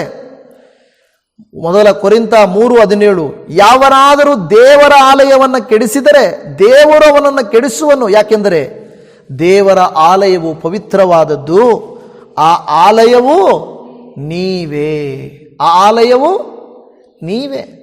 ಹಾಗಾದರೆ ನಾವು ಕೆಡಿಸ್ಕೊಂಡಿದ್ದೀವಿ ನಮ್ಮನ್ನು. ನಮ್ಮ ಪ್ರಾರ್ಥನೆ ಉತ್ತರಿಸಲ್ಪಡಬೇಕಾದರೆ ನಾವೇನು ಮಾಡಬೇಕು? ಅದನ್ನು ಸರಿಪಡಿಸಬೇಕು. ಎಲ್ಲೋ ದೇವರ ನಮ್ಮ ಸಂಬಂಧ ಕಟ್ಟಾಗಿದೆ. ಯಾವುದೋ ಒಂದು ರೀತಿಯಾಗಿ ಮನುಷ್ಯರ ಸಂಬಂಧ ಕಟ್ಟಾಗಿದ್ದರೆ ದೇವರು ಹೇಳ್ತಾನೆ, ನೋ ನೋ ನೋ ನೋ, ಕಣ್ಣಿಗೆ ಕಾಣುವ ನಿನ್ನ ಸಹೋದರನನ್ನು ಪ್ರೀತಿಸದೆ ಕಾಣದೇ ಇರುವಂಥ ದೇವರನ್ನು ನೀನು ಹೇಗೆ ಪ್ರೀತಿ ಮಾಡ್ತೀಯ? ದೇವರ ಮಾತು ನೋಡ್ರಿ, ನೇರವಾಗಿ ಹೇಳ್ತಾನೆ. ನಾವೇನೋ ಕೆಡಿಸ್ಕೊಂಡು ಬಂದು ದೇವರ ಹತ್ರ ಬಂದರೆ ದೇವರು ಹೇಳ್ತಾನೆ, ನೋ, ಬೇಡ, ಮೊದಲು ನೀನು ಹೋಗಿ ಒಂದಾಗು, ಸರಿಪಡಿಸ್ಕೊಂಡು ಬಾ. ಆ ಯಜ್ಞವೇದಿಯನ್ನು ಸರಿಪಡಿಸ್ಬೇಕು. ಫಸ್ಟು ಉತ್ತರ ಬರಬೇಕಾದ್ರೆ ಏನು ಮಾಡಬೇಕು? ಸರಿಪಡಿಸಬೇಕು. ಯಜ್ಞವೇದಿಯನ್ನು ಸರಿಪಡಿಸಬೇಕು. ಅಲ್ಲಿ ಹೇಳ್ತದೆ, ನೀವು ಕೆಡಿಸ್ಕೊಂಡಿದ್ರಿ. ಕೆಲವು ಸಾರಿ ಕೆಲವು ಭಕ್ತರುಗಳು ತಮ್ಮನ್ನು ತಾವು ಕೆಡಿಸಿಕೊಂಡಿರುವುದನ್ನು ನಾವು ನೋಡುತ್ತಾ ಇದ್ದೇವೆ. ಸಂಸೋನನು ಕೆಡಿಸಿದ. ತನಗೆ ಅಭಿಷೇಕ ಇದ್ದರೂ ಕೂಡ ದಲೀಲಳ ನಿಮಿತ್ತವಾಗಿ ತನ್ನ ದೇಹವನ್ನು ಕೆಡಿಸ್ಕೊಂಡ. ದೇವರು ಅವನನ್ನು ಕೈಬಿಟ್ಟ. ದಾವೀದನು ವಿಚಾರ ಮಾಡಿದ, ಆದರೆ ಮತ್ತೆ ಅವನು ಪಶ್ಚಾತ್ತಾಪ ಪಟ್ಟ. ಸೊಲೊಮೋನನು ಕೂಡ ಅದೇ ರೀತಿಯಲ್ಲಿ ಪಾಪ ಮಾಡಿದ. ನೋಡಿ, ದೇವರ ಆಲಯವೆಂದರೆ ಅದರರ್ಥ ನಮ್ಮ ದೇಹ. ನಮ್ಮ ದೇಹವನ್ನು ನಾವು ದೇವರೊಟ್ಟಿಗೆ ಸಂಧಾನಕರವಾಗಿಟ್ಟುಕೊಳ್ಳುವುದು, ಪರಿಶುದ್ಧವಾಗಿಟ್ಟುಕೊಳ್ಳುವುದು ಬಹಳ ಮುಖ್ಯ. ನನಗಿಷ್ಟ ಬಂದಂಗೆ ನಾನು ಇರ್ತೀನಿ, ನಾನು ಕುಡಿಯೋದು ನಾನು ಕುಡಿತೀನಿ, ನಾನು ತಿನ್ನೋದು ನಾನು ತಿಂತೀನಿ, ನಾನು ಮಾಡೋದೆಲ್ಲ ನಾನು ಮಾಡ್ತಾ ಇರ್ತೀನಿ. ಕೆಲವರು ಹೇಳೋದೇನೆಂದರೆ, ಆಲಯಕ್ಕೆ ಬಂದಾಗ ಮಾತ್ರನೇ ಅವರು ಶುಭ್ರವಾಗಿ ಸ್ನಾನ ಮಾಡಿ ಎಲೆ ಅಡಿಕೆ ತಿಂದೆ ಸೇದದೆ ಕುಡಿಯದೆ ಬರೋದು. ಮತ್ತೆ ಮನೆಗೆ ಹೋದಾಗ ಮತ್ತೆ ಅದೇ ಕೆಲಸ ಮಾಡ್ತಾರೆ. ಪಾಸ್ಟರ್ ನೋಡಲ್ಲ, ಫಾದರ್ ನೋಡಲ್ಲ ಅಂತ ಹೇಳಿಬಿಟ್ಟು ಎಲೆ ಅಡಿಕೆ ತಿನ್ನೋದು, ಕಡ್ಡಿ ಪುಡಿ ತಿನ್ನೋದು, ಸಿಗರೆಟ್ ಸೇದೋದು, ಪಾನ್ ಮಸಾಲ, ನಶೆ ಪದಾರ್ಥಗಳು ಎಲ್ಲ ತಿನ್ನೋದು, ಕುಡಿಯೋದು ಎಲ್ಲ ಮಾಡ್ತಾರೆ. ದೇವರು ಹೇಳ್ತಾನೆ, ನಿನ್ನನ್ನು ನೀನು ಕೆಡಿಸ್ಕೊಂಡು ನನ್ನ ಜೊತೆ ಸಂಬಂಧ ಕಡಿತಕ್ಕೆ ಮಾಡಿಕೊಂಡು ಪ್ರೇಯರ್ ಮಾಡಿದ್ರೆ ಯಾವ ಪ್ರಯೋಜನ ಇಲ್ಲ. ಮೊದಲು ಹಾಳಾಗಿರುವ ಯಜ್ಞವೇದಿಯನ್ನು ತಿರುಗಿ ಕಟ್ಟು, ನಿನ್ನ ಸಂಬಂಧವನ್ನು ಸರಿಪಡಿಸ್ಕೋ ಫಸ್ಟು, ಆವಾಗ ನೀನು ಪ್ರಾರ್ಥನೆ ಮಾಡು. ನಮಗೆಲ್ಲರಿಗೂ ಅನ್ವಯಿಸುತ್ತದೆ ಪ್ರೀತಿಯ ದೇವಜನವೇ. ನಾವು ಎಲ್ಲಿ ಬಿದ್ದಿದ್ದೇವೆ, ನಮ್ಮನ್ನು ಮೊದಲು ನಾವು ಕಟ್ಟಿಕೊಂಡು ಪ್ರಾರ್ಥಿಸಬೇಕು. ಸುಮ್ಮನೆ ನಾವು ಪ್ರಾರ್ಥಿಸುವುದಲ್ಲ, ಸುಮ್ಮನೆ ಪ್ರಾರ್ಥಿಸುವುದು ಅಲ್ಲ. ನಂತರ 4ನೇ ಕಾರ್ಯ ಎಲಿಯನ ಜೀವಿತದಲ್ಲಿ ನಾವು ಕಲಿಯುವಂಥದ್ದು ನೋಡ್ತಾ ಇದ್ದೇವೆ. ಮೊದಲ ಅರಸರುಗಳು 18:31 ವಾಕ್ಯದಲ್ಲಿ ನೋಡ್ತಾ ಇದ್ದೇವೆ.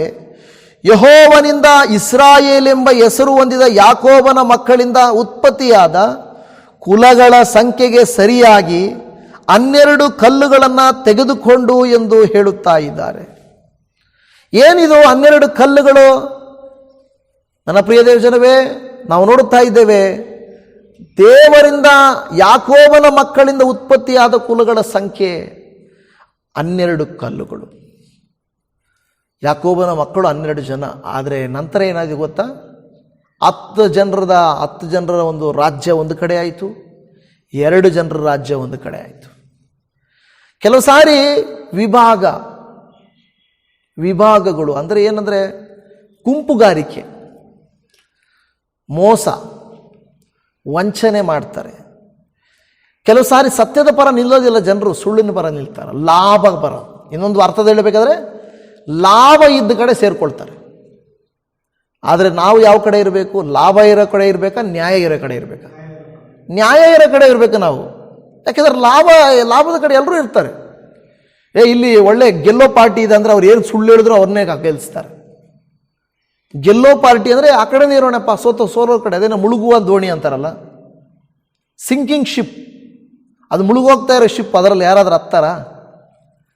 ಚೆನ್ನಾಗಿರೋ ಶಿಪ್ಪಲ್ಲೇ ಇದರಲ್ಲಿ ಸೇಫ್ ಆಗಿರ್ತೀವಪ್ಪ, ಅದು ಮುಳುಗೋಗ್ತೈತೆ, ಬರ್ರಿ ಅಂತೇಳಿ ಈ ಕಡೆ ಬಂದುಬಿಡ್ತಾರೆ. ರಾಜಕೀಯ ಪಕ್ಷಗಳು ಹಂಗೇನೆ ಮಾಡೋದು. ಸೋತೋಗ್ತಾರೆ ಅಂತ ತಿಳಿದ್ರೆ ಮೆಲ್ಲಕ್ಕೆ ಇದ್ದಂಗೆ, ಸಾರ್ ಸುಮ್ಮನೆ ಅವ್ರ ಜೊತೆ ಇಲ್ಲಿ ಇರ್ತೀನಿ ಅಷ್ಟೇ, ಅವ್ರಿಗೆ ಓಟ್ ಹಾಕಲ್ಲ ಸರ್, ನಿಮಗೆ ಹಾಕೋದು ಸರ್ ಅಂತಾರೆ. ಹೌದಾ ಇಲ್ವಾ? ಹೇಳ್ಬಿಟ್ಟು ಏನಾಗ್ತಾರೆ, ನಾನು ಅವ್ರ ಜೊತೆ ಇರ್ತೀನಿ ಆದರೆ ಓಟ್ ನಿಮಗೆ ಹಾಕ್ತೀನಿ. ಅವಾಗ ಇವ್ರಿಗೇನು ಕಾನ್ಫಿಡೆನ್ಸು, ಜೊತೆ ಇದ್ರೆ ಇದ್ಕೊಂಡ್ಲಿ ಬಿಡು, ಓಟ್ ಮಾತ್ರ ನಮಗೆ ತಾನೇ ಬಿಡೋದು ಅಂತ. ಅವನೇನು ಅಂದ್ಕೊಂಡಿರ್ತಾನೆ, ನನ್ನ ಜೊತೆಯಲ್ಲಿ ಇದ್ದಾನೆ ಅಂದಮೇಲೆ ನನಗೆ ಓಟ್ ಹಾಕ್ತಾನೆ ಅಂತ ಅವನು. ನೋಡಿದ್ರೆ ಎಂಥ ಮೋಸ.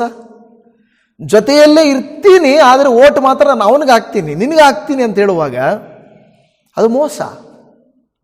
ನೋಡಿ, ಈ ಬೇರ್ಪಡುವಿಕೆ, ಭಿನ್ನಾಭಿಪ್ರಾಯಗಳು ಸಭೆಗಳಲ್ಲಾಗಲಿ ವಿಶ್ವಾಸಿಗಳಲ್ಲಾಗಲಿ ಒಮ್ಮನಸ್ಸು ಬರದೇ ಹೋದರೆ ಉಜ್ಜೀವನ ಸಾಧ್ಯ ಇಲ್ಲ. ನಮ್ಮ ಕರ್ನಾಟಕ ರಾಜ್ಯದಲ್ಲಿ ಉಜ್ಜೀವನ ಬರದೇ ಇರಲಿಕ್ಕೆ ಕಾರಣ, ಎಲ್ಲೋ ಇನ್ನೂ ಬೆಳೆದೇ ಇಲ್ಲ ಸೇವಕರುಗಳು, ಅಲ್ಲೇ ತುಳಿಲಿಕ್ಕೆ ನೋಡ್ತಾರೆ. ಎಲ್ಲಿ ಇನ್ನೂ ಬೆಳೆದೇ ಇರಲ್ಲ. ಒಬ್ಬ ಪಾಸ್ಟ್ರು ಒಂದು ಆಲಯ ಕಟ್ಟಿದಾರಪ್ಪ, ಸಂತೋಷ ಪಡೋಣ. ಅವರು ಆಲಯ ಕಟ್ಟಿದ್ರ, ಹಂಗಾದ್ರೆ ನಾವಿದ್ದೀವಿ ಇಲ್ಲಿ, ಅವ್ರ್ಯಾಕೆ ಬರಬೇಕು ಇಲ್ಲಿ ಸೇವೆ ಮಾಡೋಕ್ಕೆ ಅಲ್ವಾ? ಅವ್ರ್ಯಾಕೆ ಮಾಡಲಿ, ಯಾರೋ ಒಬ್ಬರು ಆತ್ಮಗಳನ್ನು ಗೆಲ್ಲಲಿ ಅನ್ನೋದು ತಾನೇ ಬೇಕಾಗಿರೋದು. ನಾವಿದ್ದೀವಿ ಮತ್ತೆ ಅವ್ರ್ಯಾಕೆ ಅಲ್ವಾ? ಯಾರಾದರೂ ಕರೆದ್ರೆ ಪ್ರೇಯರ್ಗಳಿಗೆ ಕರೆದ್ರೆ ಬರಲ್ಲ, ನಾವ್ಯಾಕೆ ಹೋಗ್ಬೇಕು ಅವ್ರ ಚರ್ಚಿಗೆ? ಅಂದರೆ ಅದು ಒಂದು ಅಸೂಯೆ. ಅಂದರೆ ಈ ರೀತಿಯಾಗಿ ಇಲ್ಲಿ ಹೇಳ್ತಾ ಇರುವಂಥದ್ದು 12 ಕಲ್ಲುಗಳನ್ನು ಯಾಕೆ ಹೇಳ್ತಾ ಇದೆ ಅಂದರೆ, ನಿಮ್ಮಲ್ಲಿ ಭಿನ್ನಾಭಿಪ್ರಾಯಗಳು, ಕುಟುಂಬದಲ್ಲಿ ಭಿನ್ನಾಭಿಪ್ರಾಯ ಇದ್ದರೆ ಪ್ರಾರ್ಥನೆ ದೇವರು ಕೇಳ್ತಾರ? ಮಕ್ಕಳು ತಂದೆ ತಾಯಿ ಒಂದು ಕಡೆ, ಇಲ್ಲ ತಾಯಿ ಇನ್ನೊಬ್ಬರು ಒಂದು ಕಡೆ ಇದ್ದರೆ ದೇವರು ಕೇಳ್ತಾರ? ಒಮ್ಮನಸ್ಸಿರಬೇಕು. ಸಹೋದರರ ಮಧ್ಯದಲ್ಲಿ ಒಂದು ಕುಟುಂಬದಲ್ಲಿ ಅಂದರೆ ಹೊಂದಾಣಿಕೆ. ಅದಕ್ಕೆ ಹೇಳ್ತಾ ಇದ್ದ 12 ಕಲ್ಲುಗಳನ್ನು ತಗೊಂಡ. ಆಕ್ಚುಲಿ ಹೇಳ್ಬೇಕಾದ್ರೆ ಅವ್ರು 10 ಜನ 2 ಜನ ಬೇರ್ಪಟ್ಟಿದ್ದಾರೆ, ಆದರೆ ಇವರು ತಗೊಂಡಿದ್ದು 12 ಸೇರಿಸಿ ತಗೊಂಡ್ರು. ಯಾವುದೇ ಸಭೆಗಳು, ಯಾವುದೇ ಸೇವಕರುಗಳು ಬೇರ್ಪಡಿಸಿ ಮಾತಾಡಬಹುದು, ಆದರೆ ನಾವು ಸೇರಿಸೇ ಮಾತಾಡಬೇಕು. ಯಾವುದೇ ಒಂದು ಸಭೆಗೆ ಸೇರಿದ ವಿಶ್ವಾಸಿಯನ್ನಾಗಲಿ, ಅವರು ಕ್ರಿಶ್ಚಿಯನ್ಸ್ ಅಂದರೆ ನಮ್ಮ ಸಹೋದರ ಸಹೋದರಿಯರು ಬಿಡಿ ಅನ್ಬೇಕೆ ಹೊರತು, ಅಯ್ಯೋ ಅವ್ರದ್ದು ಯಾವ ಚರ್ಚೋ ಗೊತ್ತಿಲ್ಲಪ್ಪ, ಅದು ಯಾವ ಪಾಸ್ಟ್ರೋ, ನಮಗೂ ಅವ್ರಿಗೆ ಸಂಬಂಧನೇ ಇಲ್ಲ ಅಂದರೆ ಅದಲ್ಲ. ನಾವು ಸೇರಿಸಿ ಮಾತಾಡಬೇಕು, ವಿಂಗಡಿಸಿ ಮಾತಾಡಬಾರ್ದು. ಅದನ್ನು ನಾವು ನೋಡ್ತಾ ಇದ್ದೇವೆ. ನಂತರದ ವಾಕ್ಯವನ್ನು ನೀವು ನೋಡಿದರೆ ಮೊದಲ ಅರಸರುಗಳ ಗ್ರಂಥ 18:32 ಯೆಹೋವನ ಹೆಸರಿಗೋಸ್ಕರ ಒಂದು ವೇದಿಯನ್ನು ಕಟ್ಟಿಸಿ, ಅಂದರೆ ಅಲ್ಲಿ ಏನು ಮಾಡ್ತಾನೆ, ಒಂದು ಹೊಸ ವೇದಿಯನ್ನು ಕಟ್ಟಿಸ್ತಾ ಇದ್ದಾನೆ. ನೋಡಿ, ಮೊದಲನೇದಾಗಿ ಹೇಳಿದೆ, ಎಲೀಯನ ಜೀವಿತದಲ್ಲಿದ್ದಂಥ ಒಂದು ನಿರಂತರ ಪ್ರಾರ್ಥನೆ, ದೀನತೆಯಿಂದ ತಗ್ಗಿಸಿಕೊಳ್ಳುವಂಥ ಪ್ರಾರ್ಥನೆ. ಆನಂತರ ನಾವು ನೋಡ್ತಾ ಇದ್ದೇವೆ, ಅವನು ಬಂದ್ಬಿಟ್ಟು ಒಂದು ಆಲಯವನ್ನು ಸರಿಪಡಿಸುವಂಥದ್ದು. ನಂತರ ಅದರ ಯಜ್ಞ ವೇದಿಯನ್ನು ಯೆಹೋವನ ವೇದಿಯನ್ನು ಸರಿಪಡಿಸುವಂಥದ್ದು. ಆನಂತರ ಒಗ್ಗೂಡಿಸುವಂಥದ್ದು, ಸಂಬಂಧಗಳನ್ನು ಕಟ್ಟುವಂಥದ್ದು. ನಂತರ ಒಂದು ಹೊಸ ರಿಲೇಷನ್ಶಿಪ್ ಇರೋ ವಿಶ್ವಾಸಿಗಳ ಮಧ್ಯದಲ್ಲಿ ಅಲ್ಲ. ನಾನು ಯಾವಾಗಲೂ ಹೇಳ್ತಾನೆ, ಸಭೆಯಲ್ಲಿ ನೀವೇ ಮಾತಾಡ್ಕೊಳ್ಳೋದಲ್ಲ. ನಾನು ಎಷ್ಟೋ ಸಾರಿ ಹೇಳ್ತೀನಿ, ನೀವು ಮಾತಾಡ್ಕೋಬೋದು. ಯಾರಾದರೂ ಹೊಸಬ್ರು ಬಂದಿರ್ತಾರೆ, ಮಾತಾಡ್ರಿಯಪ್ಪ. ಅವ್ರು ಹೊಸಬ್ರು ಬಂದರೆ ಅವರು ಸುಮ್ಮನೆ ಯಾವುದೇ ಸಭೆಗಳನ್ನು ನೋಡಿ ಸುಮ್ಮನೆ ನಿಂತಿರ್ತಾರೆ. ಪಾಪ ಅವರು ಎಲ್ಲ ಮುಖ ನೋಡ್ತಾರೆ, ನಮ್ಮನ್ನು ಯಾರಾದರೂ ಮಾತಾಡ್ತಾರೇನೋ ಅಂತ. ಈಗ ನಾವು ಯಾವುದಾದ್ರೂ ಹೊಸ ಚರ್ಚ್ಗೆ ಹೋದರೆ, ಅಂದರೆ ನಮ್ಗೆ ಗೊತ್ತಿಲ್ಲದೆ, ಈಗ ನಾವು ಪಾಸ್ಟರ್ ಆಗಿದ್ದೀನಿ ಬಿಡಿ, ಮೊದಲು ಯಾವುದಾದ್ರೂ ಒಂದು ಚರ್ಚ್ಗೆ ಹೋದರೆ ನಾವು ಹೋಗ್ತೀವಿ, ನಾವು ಪ್ರೇಯರ್ ಮುಗಿದಿರ್ತಾರೆ, ಸುಮ್ಮನೆ ಇನ್ನೂ ಏನೋ ಮುಗಿದೈತೋ ಇಲ್ವೋ ಏನೋ ಇದು ನೋಡೋಣ ಅಂತಿರ್ತೀವಿ. ಎಲ್ಲರೂ ಬರ್ತಾರೆ, ಮುಖ ನೋಡ್ಕೊಂಡು ಹೋಗ್ತೈತೆ, ಈಗ ಮುಖ ನೋಡ್ಬರ್ತದೆ. ಈಗ ಅದೇ ಸಭೆಯಲ್ಲಿರುವವರಿಗೆ ನೀವು ಯಾರೋ ಗೊತ್ತಾ ಇರ್ತದೆ. ಹೊಸಬರೊಬ್ಬರು ಬಂದಿದ್ದಾರಂದರೆ, ಹಲೋ ಬ್ರದರ್, ಹಲೋ ಸಿಸ್ಟರ್, ಹೆಸರೇನು, ಎಲ್ಲಿಂದ ಬಂದ್ರಿ, ಹೌದಾ, ಸಂತೋಷ ನೀವು ಬಂದಿದ್ದು, ಅಷ್ಟು ಮಾತಾಡೋಕ್ಕೇನು. ಸಭೆಗಳಲ್ಲಿ ಈ ಸಣ್ಣ ಸಭೆಗಳು ಪರವಾಗಿಲ್ಲ, ದೊಡ್ಡ ಸಭೆಗಳಿಗೆ ಹೋದಾಗ ನೀವು ಕ್ಯಾರೆ ಅನ್ನಲ್ಲ, ಮೇಲೆಯಿಂದ ಕೆಳಗಡೆವರೆಗೂ ಒಂದು ಸಾರಿ ನೋಡ್ತಾರೆ, ಹೋಗ್ತಾ ಇರ್ತಾರೆ. ಒಂದು ನಗು ಕೂಡ ನಗಲ್ಲ, ಅನ್ನಲ್ಲ ಅವರು. ಹಿಂಗೆ ನೋಡಿಬಿಟ್ಟು ಯಾರೋ ಹೊಸ ಬಂದ್ಬಿಟ್ಟು ನಮ್ಮ ಚರ್ಚ್ಗೆ, ಅದೇನೇ ಹೇಳ್ತಾರಲ್ಲ, ನಾಯಿ ಮನೆಯಲ್ಲಿ ಇದ್ದರೆ ಇನ್ನೊಂದು ಯಾವುದಾದ್ರೂ ನಾಯಿ ಬಂತಂದರೆ, ಇದು ನನ್ನ ಮನೆ, ನೀನ್ಯಾರು ಬಂದಿರೋದು ಇಲ್ಲಿಗೆ ಅಂತ ನೋಡ್ತದಲ್ಲ, ಅದು ಬುಗುಳ್ತದೆ, ಯಾಕೆ ಬಂದೆ ಇಲ್ಲಿಗೆ, ನಂದಿದು ಮನೆ, ಅದು ಹೋಗ್ ಅನ್ನೋದು ಬುಗುಳ್ತದೆ ನೋಡಿ. ಆ ಥರ ನಮ್ಮ ಚರ್ಚಿಗೆ ಇನ್ನೊಬ್ರು ಬಂದ್ಬಿಟ್ಟವನೆ, ನನ್ನ ಪ್ಲೇಸ್ ಎಲ್ಲಿ ಹೋಗ್ಬಿಡ್ತದೋ, ಎಲ್ಲಿ, ಅದು ಅಲ್ಲ. ಅದಕ್ಕೆ ಇಲ್ಲಿ ಎಲಿಯನು ಮಾಡಿದ ಕೆಲಸ ಏನಂದರೆ, ಒಂದು ಹೊಸ ರಿಲೇಷನ್ಶಿಪ್. ಕ್ರೈಸ್ತರಂದರೆ ಅನೇಕರಿಗೆ ಸಾಕ್ಷಿಗಳಾಗಿರುವಂಥವರು, ಬೆಳೆಸೋಕೆ. ನಮ್ಮಿಂದ ಒಂದು ಆತ್ಮ ಆದರೂ ದೇವರ ಕಡೆಗೆ ಬರಬೇಕು, ಯಾರಾದರೂ ದೇವರನ್ನ ಕಂಡುಕೊಳ್ಬೇಕು. ಅದೇ ಒಂದು ಹೊಸ ರಿಲೇಷನ್ಶಿಪ್. ಎಲಿಯನಲ್ಲಿ ಆ ಬುದ್ಧಿ ಒಂದು ಇದಿತ್ತು, ಅದಕ್ಕೆ ಅವನ ಪ್ರಾರ್ಥನೆ ಬಲವಾಗಿತ್ತು. ನೋಡಿ, ಒಂದು ಮರ ಹಂಗೆ ಇದ್ದರೆ ಏನು ಪ್ರಯೋಜನ ಇಲ್ಲ, ಅದು ಫಸಲು ಕೊಡಬೇಕು, ಚಿಗುರಬೇಕು. ದಿನಕ್ಕೆ ವರ್ಷಕ್ಕೆ ಏನಾಗಬೇಕು, ಜಾಸ್ತಿ ಫಲ ಕೊಡಬೇಕು. ಆವಾಗ ಖುಷಿ ಆಗುತ್ತೆ ಓನರ್ಗೆ. ದೇವ್ರಿಗೂ ಅಷ್ಟೇ, ನಾವು ದಿನೇ ಫಲ ಕೊಡುವವರಾದ್ರೇ ದೇವ್ರಿಗೆ ಇಷ್ಟ ಆಗುತ್ತೆ. ಇದ್ದ ಸ್ಥಿತಿಯಲ್ಲಿದ್ದರೆ, ತೋಟದ ಯಜಮಾನನಿಗೂ, ಅಯ್ಯೋ ಹೋದ ಸಾರಿ 5 ಕಾಯಿ ಬಿಟ್ಟಿತ್ತು ಹಳಸಿನ ಕಾಯಿ, ಈ ಸಾರಿ ನೋಡಿದ್ರೆ 4 ಬಿಟ್ಟೈತೆ, ಬಿಡು ಬರೋ ವರ್ಷ ಒಂದು 10-15 ಬಿಡ್ಬೋದು ಬಿಡು ಅಂದ್ಕೊಂಡಿರ್ತಾನೆ. ಬರೋ ವರ್ಷ 4-5 ಬಿಟ್ಟರೆ, ಇದೇನಪ್ಪ ಇಷ್ಟು ದೊಡ್ಡ ಮರ ಆಗೈತೆ, ನೋಡಿದ್ರೆ ಇದು 4 ಬಿಡ್ತಾ ಐತೆ ಅಂದ್ಕೊಂಡು ಬೇಜಾರ ಪಡ್ಕೊಳ್ತಾನೆ. ನಮ್ಮ ಜೀವಿತಾನು ಕೂಡ ಕೆಲವು ಸಾರಿ ಅದೇ ರೀತಿಯಲ್ಲಿ ಸ್ವಾರ್ಥವಾಗಿ ಇರಬಾರದು. ಇನ್ನೊಂದು ಕಾರ್ಯವನ್ನು ದೇವರ ವಾಕ್ಯದಿಂದ ನಾವು ಕಲಿತಾ ಇದ್ದೀವಿ. ಮೊದಲ ಅರಸರುಗಳ ಗ್ರಂಥ 18:33 18:33 ಇದಲ್ಲದೆ ಕಟ್ಟಿಗೆಯನ್ನು ವೇದಿಯ ಮೇಲೆ ಕ್ರಮಪಡಿಸಿ ಓರಿಯನ್ನು ಒದಿಸಿ ತುಂಡು ಮಾಡಿ ಅದರ ಮೇಲಿಟ್ಟನು. ಏನು ಮಾಡಿದನಂತೆ ಅವನು? ಕಟ್ಟಿಗೆಯನ್ನು ವೇದಿಯ ಮೇಲೆ ಕ್ರಮಪಡಿಸಿ. ಇದೆಲ್ಲ ಯಾಕೆ ಬರೀಬೇಕಾಗಿತ್ತು ಬೈಬಲಲ್ಲಿ? ಕ್ರಮಪಡಿಸಿ. ನಮ್ಮ ಕೆಲಸಗಳನ್ನು ನಾವು ಕ್ರಮಪಡಿಸ್ಬೇಕು. ಪ್ರಾರ್ಥನೆಯ ಸಮಯ, ಪ್ರಾರ್ಥನೆಗೆಂದು ಸಮಯ, ವಾರದಲ್ಲಿ 1 ದಿನ ದೇವರಿಗೆಂದು ದಿನ, ದೇವರು ಅನುಗ್ರಹಿಸಿದ ಆಶೀರ್ವಾದದಲ್ಲಿ ದೇವರಿಗೆ ಪ್ರಥಮ ಫಲ. ಇದು ನಾವು ಬೇರ್ಪಡಿಸುವ ಕ್ರಮಪಡಿಸ್ಕೋಬೇಕು ನಮ್ಮ ಜೀವಿತನ. ಗಂದರಗೋಳ ಫ್ರೀಯಾಗಿದ್ದರೆ, ಮನಸ್ಸಿಗೆ ಇಷ್ಟ ಬಂದರೆ, ಅಯ್ಯೋ ಏನೋ ನಿದ್ದೆ ಬರ್ತಾ ಇದ್ದಂಗೆ ಚಲೋಗಿ ನಿದ್ದೆ ಮಾಡೋಣ ಅಲ್ವಾ. ಕೆಲವ್ರು ಹಂಗೇನೆ, ಫ್ರೀಯಾಗಿದ್ದೀನಿ, ಇವತ್ತೇನು ಫಂಕ್ಷನ್ ಇಲ್ಲ. ಮಿಕ್ಕಿದ ದಿನಗಳಲ್ಲಿ ಏನು ಹೇಳ್ತಾರೆ ಗೊತ್ತಾ, ಎಲ್ಲೋಗಿದ್ದು ಯಾಕೆ ಬಂದಿಲ್ಲ ಅಂದರೆ, ಅಯ್ಯೋ ಒಂದು ಬರ್ತ್ಡೇ ಇತ್ತು, ಒಂದು ಮದುವೆ ಇತ್ತು, ಒಂದು ಹಬ್ಬ ಇತ್ತು, ಒಂದು ಇದಿತ್ತು, ಹೋಗಿ ಬಂದ್ವಿ. ಇನ್ನೊಂದೊಂದು ಸರಿ ಯಾಕೆ ಹೋಗಿದ್ರಿ, ಯಾಕೆ ಬರಲಿಲ್ಲ ಆಲಯಕ್ಕೆ ಅಂದರೆ ಬಟ್ಟೆ ಒಗೆಯೋದಿತ್ತು, ಮನೆ ಕ್ಲೀನ್ ಮಾಡೋದಿತ್ತು, ಮನೇಲಿ ಯಾರೋ ಬಂದಿದ್ರು, ಇಷ್ಟೇ. ಯಾವತ್ತೋ ಒಂದು ದಿವಸ ಬಂದುಬಿಟ್ಟಿದ್ದೀರಾ ಅಂತ ಹೇಳಿದ್ರೆ, ಸುಮ್ಮನೆ ಫ್ರೀಯಾಗಿದ್ದೆ ಮನೇಲಿ ಅದಕ್ಕೆ ಬಂದೆ. ಹಾಗಾದರೆ ದೇವರಿಗೆ ಫ್ರೀಯಾಗಿದ್ದೀರ ಅಂತ ನಾವು ಬರೋದಾ? ಕ್ರಮ ಎಲ್ಲಿದೆ? ದೇವರಿಗೆ ಕೊಡಬೇಕಾದ ಸ್ಥಾನ ಕೊಟ್ಟರೆ ತಾನೇ ದೇವರು ನಿಮಗೂ ನನಗೂ ಕೊಡಬೇಕಾದಂಥ ಸ್ಥಾನ ಕೊಡೋದು. ಎಲ್ಲ ಕೆಲಸ ಕಾರ್ಯ ಮುಗಿದೋಗಿ ಹಣ ಎಲ್ಲ ಖರ್ಚಾಗೋಗಿ ಉಳಿದಿದ್ದರಲ್ಲಿ ದೇವರು ಕೊಟ್ಟರೆ ದೇವರು ಏನು ಮಾಡ್ತಾನೆ ಗೊತ್ತಾ? ಉಳಿದಿದ್ರಲ್ಲೇ ನಮ್ಗೆ ಕೊಡ್ತಾನೆ. ಉಳಿದಿದ್ರಲ್ಲೇ ನಮಗೂ ಕೊಡ್ತಾನೆ. ನೀನು ಹೆಂಗೆ ಮಾಡಿದ್ದೆ ನಾನು ಹಂಗೆ ಮಾಡ್ತೀನಿ. ಶ್ರೇಷ್ಠವಾದದ್ದನ್ನು ಶ್ರೇಷ್ಠವಾದವರಿಗೆ ಕೊಡ್ತೀನಿ, ಅಲ್ಪವಾದದ್ದನ್ನು ಅಲ್ಪನಾದ ನಿನಗೆ ಕೊಡ್ತೇನೆ. ನಾವು ದೇವರಿಂದ ಆಶೀರ್ವಾದ ಹೊಂದಿಕೊಳ್ಳಬೇಕಾದರೆ, ನಮ್ಮ ಪ್ರಾರ್ಥನೆಗಳು ಫಲಿಸಬೇಕಾದರೆ, ಪ್ರಾರ್ಥನಾ ಜೀವಿತವ ಬಲಗೊಳ್ಳಬೇಕಾದರೆ ನಾವು ಶ್ರೇಷ್ಠವಾಗಿರಬೇಕಲ್ಲಿ ಹೇಳ್ತದೆ. ಕ್ರಮಪಡಿಸಿದನು, ಆಮೇಲೆ ಆ ಕೆಲಸವನ್ನು ಮಾಡಿದನು. 33 ನೆಕ್ಸ್ಟ್ ವಾಕ್ಯ ಹೇಳ್ತದೆ, ಅನಂತರ ಜನರಿಗೆ 4 ಕೊಡ ನೀರು ತಂದು ಯಜ್ಞ ಮಾಂಸದ ಮೇಲೆಯೂ ಕಟ್ಟಿಗೆಯ ಮೇಲೆಯೂ ಒಯ್ಯಿರಿ ಅಂತ ಹೇಳಿದನು. 4 ಹೇಳ್ತದೆ, 3 ಸಾರಿ, 1 ಸಾರಿ ಅಲ್ಲ, 2 ಸಾರಿ ಅಲ್ಲ, 3 ಸಾರಿ ನೀರು ವಹಿಸ್ತಾನೆ. ಪವಿತ್ರಾತ್ಮನಿಗೆ ಸಾದೃಶ್ಯ ನೀರು. ಕಟ್ಟಿಗೆ ಮೇಲೆ ನೀರು ಹಾಕಿದ್ರೆ ಹತ್ಕೊಳ್ತದ? ಆದರೆ ಇವನು 1 ಸಾರಿ ಅಲ್ಲ, 2 ಸಾರಿ ಅಲ್ಲ, 3 ಸಾರಿ ನೀರು ಹಾಕಿಸ್ತಾನೆ. ಕಾರಣ, ದೇವರು ಬೆಂಕಿಯನ್ನು ಕಳಿಸುವುದಾದರೆ ಅಡ್ಡಿ ಯಾವುದೂ ಇರಲ್ಲ. ನೀವು ನಾನು ನಮ್ಮ ಜೀವಿತದಲ್ಲಿ ದೇವರ ಅದ್ಭುತಗಳನ್ನು ಹೊಂದಿಕೊಳ್ಳಬೇಕಾದರೆ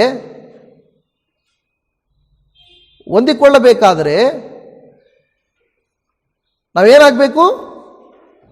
ದೇವರ ಕೃಪೆಯನ್ನು ನಾವು ಹೊಂದಿಕೊಳ್ಳಬೇಕಾದರೆ ಕ್ರಮಪಡಿಸಿಕೊಳ್ಳಬೇಕು. ಯಾವಾಗಲೂ ದೇವರಿಗೆ ಕೊಡಬೇಕಾದ ಸ್ಥಾನವನ್ನು ನಾವು ದೇವರಿಗೆ ಕೊಡಲೇಬೇಕು. ಇಲ್ಲದೆ ಹೋದರೆ ದೇವರ ಆಶೀರ್ವಾದ ನಮಗೆ ಸಿಗುವುದು ಇಲ್ಲವೇ ಇಲ್ಲ. ನೀವು ನಾನು ನೆನಪಿಟ್ಟುಕೊಳ್ಳೋಣ. ಮೊದಲ ಅರಸರುಗಳು 18:36-37ನೇ ವಾಕ್ಯದಲ್ಲಿ, ಸಂಧ್ಯಾ ನೈವೇದ್ಯದ ಹೊತ್ತಿಗೆ ಪ್ರವಾದಿಯಾದ ಎಲಿಯನು ವೇದಿಯ ಹತ್ತಿರಕ್ಕೆ ಬಂದು, ಅಬ್ರಹಾಂ, ಇಸಾಕ್, ಇಸ್ರಾಯೇಲ್ಯರ ದೇವರೇ ಯೆಹೋವನೇ, ನೀನೊಬ್ಬನೇ ಇಸ್ರಾಯೇಲ್ಯರ ದೇವರಾಗಿರುತ್ತಿ ಎಂಬುದನ್ನು, ನಾನು ನಿನ್ನ ಸೇವಕನಾಗಿರುತ್ತೀನೆಂಬುದನ್ನು, ಇದನ್ನೆಲ್ಲ ನಿನ್ನ ಅಪ್ಪಣೆಯ ಮೇರೆಗೆ ಮಾಡಿದನೆಂಬುದನ್ನು ಇವತ್ತು ತೋರಿಸಿಕೊಡು. ಕಿವಿಗೊಡು ಯೆಹೋವನೇ, ಕಿವಿಗೊಡು. ಯೆಹೋವನಾದ ನೀನೊಬ್ಬನೇ ದೇವರು, ಈ ಜನರ ಮನಸ್ಸನ್ನು ನಿನ್ನ ಕಡೆಗೆ ತಿರುಗಿಸಿಕೊಳ್ಳುವವನು ಆಗಿರುತ್ತೆ ಎಂಬುದನ್ನು ಇವರಿಗೆ ತಿಳಿಯಪಡಿಸು ಎಂದು ಪ್ರಾರ್ಥಿಸಿದನು. ಎಲಿಯನ ಪ್ರಾರ್ಥನೆ ನೋಡ್ರಿ, ಸಂಧ್ಯಾ ನೈವೇದ್ಯದ ಹೊತ್ತಿಗೆ ಒಂದು ಟೈಮ್ಗೆ ಸರಿಯಾಗಿ ಎಲಿಯನು ಪ್ರಾರ್ಥನೆ ಮಾಡೋದನ್ನು ಕಲ್ತಿದ್ದನು.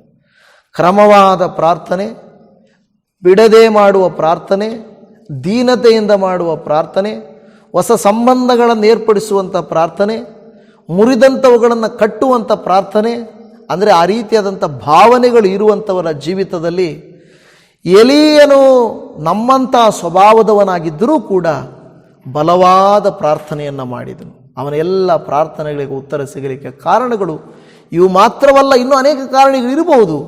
ಆದರೆ ನೀವು ನಾನು ನಮ್ಮನ್ನು ಕ್ರಮಪಡಿಸಿಕೊಳ್ಳೋಣ, ಕುಟುಂಬವನ್ನು ಕ್ರಮಪಡಿಸಿಕೊಳ್ಳೋಣ.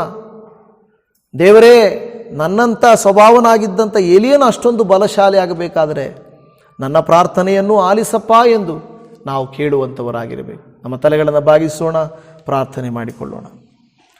ಪರಮ ತಂದೆಯಾದ ದೇವರೇ, ಪವಿತ್ರನಾದ ದೇವರೇ, ಪರಿಶುದ್ಧನಾದ ದೇವರೇ, ನಿನ್ನ ಪ್ರೀತಿಯ ಕರುಣೆಯ ಕರಕ್ಕೆ ಸ್ತೋತ್ರ ಅಪ್ಪ. ಕರ್ತನೇ ದೇವರೇ, ಇವತ್ತು ಎಲಿಯನ ಆ ಬಲವಾದ ಪ್ರಾರ್ಥನೆಯ ಜೀವಿತದ ರಹಸ್ಯಗಳನ್ನು ನಾವು ಧ್ಯಾನ ಮಾಡಿಕೊಂಡಿದ್ದೇವೆ. ಪ್ರಾರ್ಥನೆಯ ಬಲ ಎಲ್ಲಿಂದ ಬಂತು ಎಲಿಯನಿಗೆ ಅಂದರೆ, ಅಪ್ಪ ಕರ್ತನೇ ದೇವರೇ, ಆ ಪ್ರಾರ್ಥನೆಯಲ್ಲಿ ನಿರಂತರವಾದ ದೀನತೆಯುಳ್ಳ, ಕ್ರಮಪಡಿಸುವ, ಸ್ಥಾನ ಕೊಡುವ, ದೇವರೇ ಕರ್ತನೇ ಪ್ರಾಮುಖ್ಯವಾಗಿರುವಂಥ ಸಮಯದಲ್ಲಿ ಮಾಡುವ ಪ್ರಾರ್ಥನೆಗಳನ್ನು ನಾವು ನೋಡಿದ್ದೇವೆ. ನಮ್ಮ ಜೀವಿತದಲ್ಲೂ ಅದೇ ರೀತಿಯಾಗಿ ಕ್ರಮವಾದ ಪ್ರಾರ್ಥನೆ ಜೀವಿತವನ್ನು ನಮಗೆ ಕೊಡಪ್ಪ. ಜಯದ ಪ್ರಾರ್ಥನೆಯನ್ನು ನಾವು ಮಾಡುವುದಕ್ಕೆ ನಮಗೆ ಸಹಾಯ ಮಾಡಪ್ಪ ಎಂದು ಬೇಡಿಕೊಳ್ಳುತ್ತಾ ಇದ್ದೇವೆ. ಈ ವಾಕ್ಯಗಳನ್ನು ಕೇಳಿದ ನಾವು ಆ ವಾಕ್ಯಗಳಂತೆ ನಡೆದುಕೊಂಡು ಬಲವುಳ್ಳ ವ್ಯಕ್ತಿಗಳಾಗಿ ರೂಪಾಂತರಗೊಳ್ಳುವುದಕ್ಕೆ ನಮಗೆ ಸಹಾಯ ಮಾಡಬೇಕೆಂದು, ಅನೇಕರ ಜೀವಿತದಲ್ಲಿ ಪ್ರಾರ್ಥನೆಯ ಒಂದು ಕ್ರಮ, ಪ್ರಾರ್ಥನೆಯ ಒಂದು ಜಯ ಸಿಕ್ಕುವುದಿಲ್ಲ. ಈ ವಿಡಿಯೋ ನೋಡಿದ ಮೇಲಾಗಾದರೂ ಯಾವುದಾದರೂ ಅವ್ರ ಹೃದಯದಲ್ಲಿ ಮಾತನಾಡಿದ್ದರೆ ಅದನ್ನು ಬಿಟ್ಟು ಸರಿಪಡಿಸಿಕೊಂಡು ಕ್ರಮವಾದ ಪ್ರಾರ್ಥನೆಯಾಗಿ ಮಾಡುವುದಕ್ಕೆ ಸಹಾಯ ಮಾಡಿಕೊಡು. ಖಂಡಿತವಾಗಿ ನಮ್ಮ ಮೊರೆಯನ್ನು ನೀವು ಆಲಿಸಿದ್ದೀರಾ, ಸದುತ್ತರವನ್ನು ದಯಪಾಲಿಸಿ ಕೊಡುವಂಥ ದೇವರಾಗಿದ್ದೀರಾ, ಅದ್ಭುತವನ್ನು ಮಾಡುತ್ತೀರಾ ಎಂದು ಎಲಿಯನ ಹಾಗೆ ನಾವು ಬಲಗೊಂಡು ದೊಡ್ಡ ಅದ್ಭುತಗಳನ್ನು ನಿನ್ನ ನಾಮ ಮಹಿಮೆಗಾಗಿ ಮಾಡಿ ನಿನ್ನ ಸರ್ವಶಕ್ತನೆಂಬುದನ್ನು ನಾವು ತಿಳಿದುಕೊಳ್ಳೋದಕ್ಕೆ ಸಹಾಯ ಮಾಡಿಕೊಡ್ರಿ. ಈಗೋ ಕರ್ತನೆ, ಪ್ರಾರ್ಥನೆಯ ಬಲವನ್ನು ನಮಗೂ ಅನುಗ್ರಹಿಸಿಕೊಡ್ರಿ. ಎಲ್ಲ ಸ್ತುತಿ ಘನಮಾನ ಮಹಿಮೆ ನಿನಗೆ ಸಲ್ಲಿಸುತ್ತಾ ಈ ಪ್ರಾರ್ಥನೆಯನ್ನು ನಮ್ಮ ರಕ್ಷಕರಾದ ಯೇಸುವಿನ ಮಧುರ ನಾಮದಲ್ಲಿ ಪ್ರಾರ್ಥಿಸಿದ್ದೇವೆ ತಂದೆಯೇ. ಆಮೇನ್, ಆಮೇನ್, ಆಮೇನ್.